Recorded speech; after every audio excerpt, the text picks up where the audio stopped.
जय हिंद साथियों। हमारे भारत देश में हिंदू धर्म की आस्था का महाकुंभ मेला जो लगा था, आज इस महाकुंभ में जो हृदय विदारक घटना जो घटी, इससे आम इंसान का दिल झकझोर देने वाला है। शायद ही कोई ऐसा इंसान होगा जिसके दिल पे ये चोट नहीं लगा होगा, ये सुनकर दुख नहीं हुआ होगा कि इस महाकुंभ में जहाँ लोग आस्था की डुबकी लगाने गए थे, वहाँ चारों तरफ आंसू ही आंसू है। कहीं अपनों का खोने का दर्द है, तो कहीं सब कुछ लूट जाने की पीड़ा है, तो चारों तरफ रोने और चित्कार की आवाज़ है। आखिर अब ऐसे में सवाल ये उठता है कि क्या एक आम जनता का जीवन, एक आम जनता किसी नेताओं के लिए कुर्सी पाने की सीढ़ी है, वोट बैंक है, या उनका भी जीवन जीवन है, जहाँ किसी ने माँ खोया तो किसी ने पिता खोया, कोई भाई खोया, कोई पत्नी खोया। ऐसी हालात में जब एक तरफ इस घटना को अगर देखा जाए तो ये भारत के लिए बहुत ही बड़ा दुखदाई घटना है, तो दूसरी तरफ अगर राजनीति की बात करते हैं तो राजनीति होना चाहिए। राजनीति अपने जगह है, कुर्सी पाने के लिए राजनीति कीजिए, लेकिन क्या हमारे देश के नेताओं के लिए इतना भी इस घटना को लेकर दिल में दर्द नहीं हुआ कि जो मोदी जी स्टेज पर आकर घरियाली आंसू बहाते हैं, वो इतनी बड़ी घटना के बाद भी वो दिल्ली में रैली कर रहे हैं। दिल्ली में सरकार बनाने के लिए,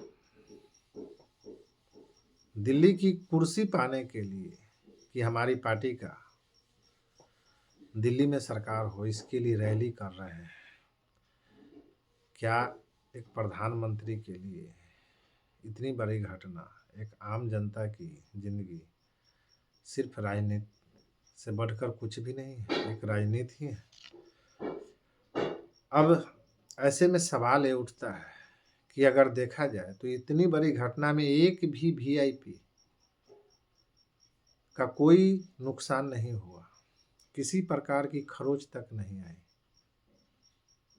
तो क्या हमारा कल्चर, हमारा धार्मिक अनुष्ठान, धार्मिक संगठन,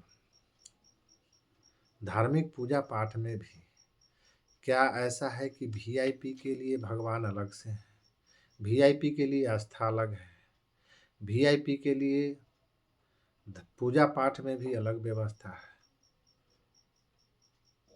और 70,000 इस कुंभ मेले को तो पहली बात की बहुत बढ़ा चढ़ा कर, अच्छी बात है, प्रमोट किया गया।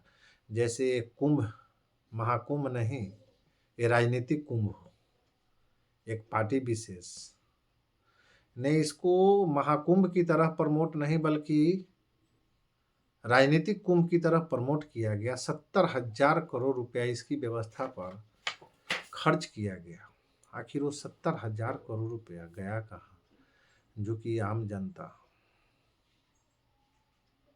जो कितनी आस्था से इस कुंभ में डुबकी लगाने गए थे कि संगम के तट पे जाएंगे, और कितनी आस्था से गए थे, और वहाँ से चारों तरफ उनके घर पर वहाँ पर रोने और चीखने की आवाज़ आ रही है। और वहीं हमारे देश के प्रधानमंत्री दिल्ली में भी सरकार बनाने के लिए रैली में व्यस्त है। अब आप खुद सोच सकते हैं कि ये पार्टी जनता के लिए नहीं। आपके घर में रोने की आवाज़ से इनको कोई लेना देना नहीं, इनको सिर्फ कुर्सी से मतलब है, चाहे कुर्सी मिले। और एक महाकुंभ के लिए नहीं, राजनीतिक कुंभ के लिए प्रमोट किए थे और कुछ नहीं। मैं अंत में भगवान से यही प्रार्थना करता हूँ कि हे भगवान,